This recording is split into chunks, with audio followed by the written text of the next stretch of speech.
अस्सलाम वालेकुम students, welcome back to the channel mathematics by Arif Panjwani. आज की वीडियो कराची यूनिवर्सिटी एडमिशन से रिलेटेड है। तो बेसिकली आज की वीडियो में हम देखेंगे कब एडमिशन टेस्ट स्टार्ट होते हैं, कब एडमिशन फॉर्म आते हैं, किस दिन एडमिशन आपका टेस्ट होता है और सेकंडली सिलेबस क्या होता है, पेपर पैटर्न क्या होता है। इस चीज को गो थ्रू करेंगे आज की वीडियो के अंदर। स्टार्ट करते हैं।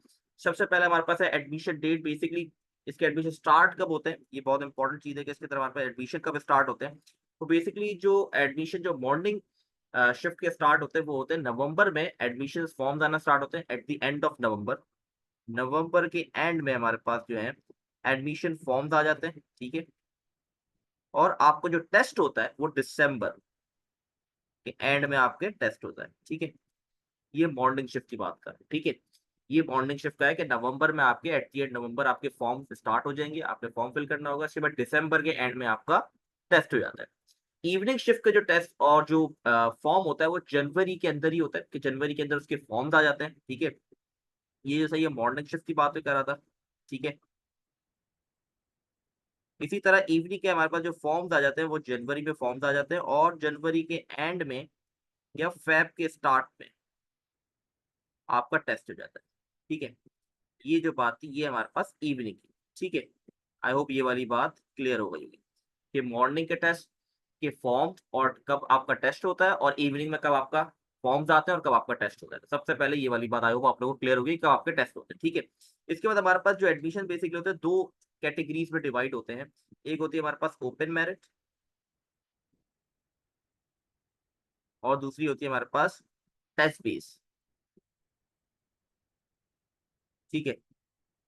ये दो तरीके के एडमिशन होते हैं। ओपन मेरिट बेसिकली वो वाली फील्ड्स होती है जिसके अंदर आपको टेस्ट देने की जरूरत नहीं पड़ती, ठीक है। इसके अंदर बस आपकी अगर जो वहां पर यूनिवर्सिटी ने जो क्राइटेरिया रखा होता है, फॉर एग्जांपल एक फील्ड है जिसके अंदर क्राइटेरिया की 55% आपकी होनी चाहिए, तो आपने सिंपल क्या करना है, अपना एडमिशन फॉर्म फिल करना है। और आपकी अगर अगर आपकी परसेंटेज उनकी परसेंटेज जो रिक्वायरमेंट है उससे मैच कर जाती है तो आपको एडमिशन मिल जाएगा।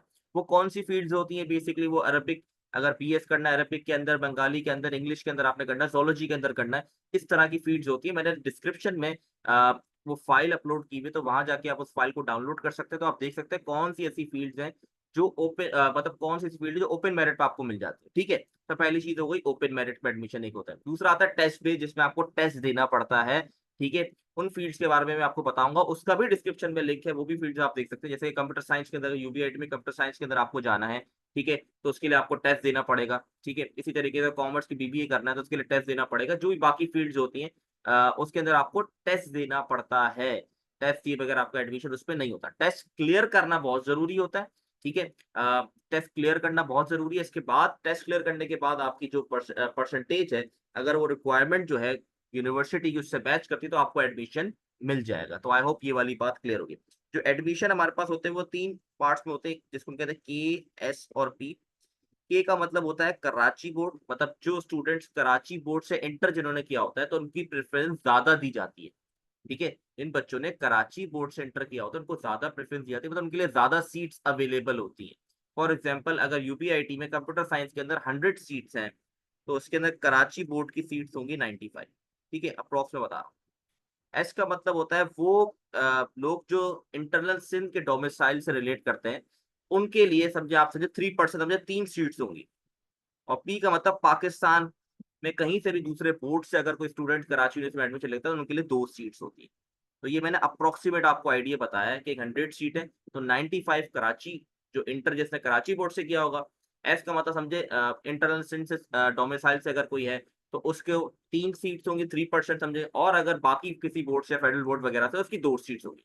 तो इस तरीके से डिस्ट्रीब्यूशन हुई हुई होती है, ठीक है। तो आई होप ये वाली चीजें आप लोग को क्लियर हो गई होगी। अब आगे बढ़ते हैं। नेक्स्ट हमारे पास टेस्ट पैटर्न बेसिकली क्या होता है हमारे पास, ठीक है। टेस्ट पैटर्न आपके पास सिंपल होता है, 100 मार्क्स का टेस्ट होता है, ठीक है। जिसके अंदर आपके पास हर पेपर के अंदर, मतलब कोई भी फील्ड है उसके अंदर दो चीजें कॉमन है, इंग्लिश और जीके, ठीक है। ये दो सब्जेक्ट कॉमन होंगे जो आपके पास 20 मार्क्स के होंगे। 20 मार्क्स का इंग्लिश, 20 मार्क्स का जीके, ठीक है। और करंट अफेयर्स के बारे में आपके सवाल आ जाएगा कि आपका प्राइम मिनिस्टर कौन है, आर्मी चीफ कौन है, ये सारे सवाल भी आपसे पूछे जा सकते हैं, ठीक है। तो आई होप ये वाला क्लियर होगा। तो सबसे पहले मैंने आपको क्या बताया, इंग्लिश और जीके तो आपका सेम होगा 20 मार्क्स का। बाकी 3 सब्जेक्ट्स आपके डिपेंड करेंगे आप कौन सी फील्ड सेलेक्ट कर रहे हैं। अगर कॉमर्स से रिलेटेड फील्ड सेलेक्ट करेंगे तो आपके डिफरेंट सब्जेक्ट होंगे, प्री इंजीनियरिंग की करेंगे तो डिफरेंट होंगे, और अगर आप कंप्यूटर साइंस करते हैं तो उसके डिफरेंट सब्जेक्ट्स होते हैं। अच्छा, एक बहुत इंपॉर्टेंट बात, कैलकुलेटर अलाउ नहीं होता है पेपर्स के अंदर, ठीक है। एनटीएस बेस्ड पेपर होता है और कैलकुलेटर अलाउड नहीं होता, ठीक है। तो ये बात आई होप क्लियर होगी। टेस्ट पैटर्न की 100 मार्क्स का टेस्ट, 5 आपके पास क्वेश्चन बनते हैं, ठीक है। इंग्लिश और जीके सब में कॉमन होगा, बाकी 3 डिफरेंस होंगे, डिपेंड अपॉन द आपकी फील्ड की है। टेस्ट सिलेबस बेसिकली इसके अंदर मैं आपको सब्जेक्ट बताऊंगा कि बेसिकली सब्जेक्ट्स कौन कौन से अगर आप प्री इंजीनियरिंग के स्टूडेंट्स हैं तो आपने कौन कौन से सब्जेक्ट पढ़ने हैं, इंग्लिश, जीके, ठीक है। फिर आपके पास आ जाएगा केमिस्ट्री, फिजिक्स एंड मैथ्स, ठीक है। ये आपके ईच सब्जेक्ट कैरी 20 मार्क्स, ये सब 20 मार्क्स का होगा, तो आपके 5 क्वेश्चन बन जाएंगे पेपर के। तो इस तरह से आपका टेस्ट एक पैटर्न आ जाएगा कि इस तरीके से आपने तैयारी करनी है। आपने सिंपल इंटर लेवल की ही पेपर से, मतलब इंटर लेवल का जो आपका जो आपके कोर्स है उसी से ही तैयारी करनी है, कोई आउट ऑफ चीज नहीं आती। बिल्कुल जैसे मैथ्स अगर ले ले तो मैथ्स का बेसिकली जब फर्स्ट या सेकंड ईयर है उसको अच्छे से रिवाइज कर लेंगे तो आप आराम से पेपर इसको निकाल सकते हैं, कोई मुश्किल नहीं होती, ठीक है। लेकिन याद रहे क्लियर करना बहुत जरूरी है। क्लियर होने के बाद हर क्राइटेरिया डिफरेंट होता है, लेकिन नॉर्मल 50 मार्क्स क्लियर होते हैं, 15 मार्क्स पे आप क्लियर हो जाते हैं, ठीक है। 50 मार्क्स मिनिमम आपने लेने ही होते हैं। इसके बाद आपकी परसेंटेज देखी जाएगी, रिक्वायरमेंट से मैच कर रही है तो आपको एडमिशन मिलेगा, अगर मैच नहीं करेगी तो आपको उस पर्टिकुलर फील्ड में एडमिशन नहीं मिल सकता। इसी तरीके से अगर कंप्यूटर साइंस होगा तो केमिस्ट्री की जगह कंप्यूटर आ जाएगा यहाँ पर, ठीक है। और अगर आपके पास आ जाता है यहाँ बायो मेडिकल की कोई फील्ड है तो आपके पास ऑब्वियस सी बात है मैथ्स की जगह बायो आ जाएगा, ठीक है। अब बात करते हैं कॉमर्स की फील्ड से रिलेटेड, अगर उसकी कोई है तो हमारे पास इंग्लिश और जीके तो सेम रहेगा, इंग्लिश एंड जीके सेम रहेगा। आपके पास आ जाएगा स्टैट्स आ जाएगा, इकोनॉमिक्स आ जाएगा, और लास्ट आ जाएगा आपका बिजनेस मैथ्स, ठीक है। ये 5 सब्जेक्ट होंगे जिसको आप प्रिपेयर, और ये भी इंटर लेवल से ही आपने प्रिपरेशन करनी है, फर्स्ट या सेकंड ईयर के ही सब्जेक्ट को आप रिवाइज कर लेंगे तो आप आराम से पेपर का आराम से सॉल्व कर सकते हैं, कोई इतनी मुश्किल नहीं। नॉर्मली इसका पेपर एनईडी से थोड़ा डिफिकल्ट आता है, थोड़ा सा डिफिकल्ट कह लेंगे, कुछ ज्यादा डिफरेंस नहीं होता, ठीक है। एनईडी में फिर भी आपके पास पास पेपर्स होते हैं वगैरह होते हैं तो आपको आइडिया होता है, इसमें से आइडिया नहीं होता चीजों का काफी, तो इस वजह से थोड़ा डिफिकल्ट लगता है, और कैलकुलेटर अलाउड नहीं होता, तो इस वजह से भी स्टूडेंट को थोड़ा एनईडी से रिलेट करे तो मुश्किल लगता है। एनईडी में कैलकुलेटर अलाउ होता है तो बहुत सारी चीजें आसान हो जाती हैं, लेकिन यहाँ पर कैलकुलेटर अलाउड नहीं होता, ठीक है। तो आई होप आप लोगों को सारी चीजें क्लियर हो गई होगी कि क्या क्या सब्जेक्ट से किस किस तरीके से होगा, ठीक है। ये बेसिकली लास्ट ईयर की जो है क्लोजिंग परसेंटेज है, इसकी फाइल भी मैंने अपलोड कर दी है, मैंने आपको बताया था कि टेस्ट बेस्ड जो फाइल है वो भी मैंने अपलोड कर दी है। यहाँ पर अगर आप देखें तो आपके पास यहाँ बताया गया मिनिमम टेस्ट स्कोर कितना होना चाहिए आपका, ठीक है। हर किसी की कैटेगरी वाइज है और डिपार्टमेंट वाइज होते हैं कि आपके क्या कहते हैं मिनिमम टेस्ट स्कोर क्या होना चाहिए, और यहाँ पर उसकी परसेंटेज बताई गई कि आपकी मिनिमम परसेंटेज क्या होनी चाहिए। ये बेसिकली क्लोजिंग या मॉर्निंग और इवनिंग दोनों के यहाँ पर मेंशन है, ठीक है। कि जो इवनिंग होगा वहां पर मेंशन होगा इवनिंग, ठीक है। जैसे कि यहाँ पर इवनिंग मेंशन है कि इवनिंग में क्या है और मॉर्निंग में क्या है, ठीक है। तो नॉर्मली इस साल भी जो क्लोजिंग परसेंटेज बनेगी वो यही कुछ, इतना ज्यादा को फ्लक्चुएशन नहीं होगी, थोड़ी बहुत ऊपर नीचे हो सकता है, ज्यादा नहीं होगी। तो इसी को प्रेफर करते हुए अपनी प्रिपरेशन करें और अपनी फील्ड सेलेक्ट करें, उस हिसाब से मेहनत करें।